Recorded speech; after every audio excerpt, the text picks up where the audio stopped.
Buongiorno da Padova e dal terzo giorno di Auto e Moto d'Epoca 2017, che oggi nel suo primo giorno di weekend vede una grandissima affluenza da parte di appassionati e curiosi.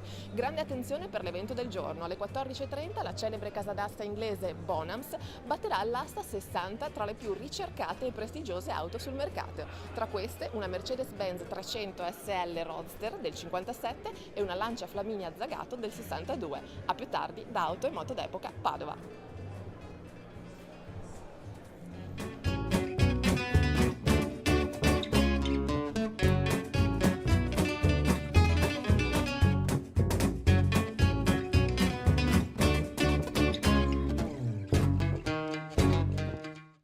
Non solo passato ad Auto e Moto d'Epoca a Padova, ma anche presente e futuro con l'opportunità di testare tutte le novità del mercato, e allora scopriamole insieme con qualche test drive.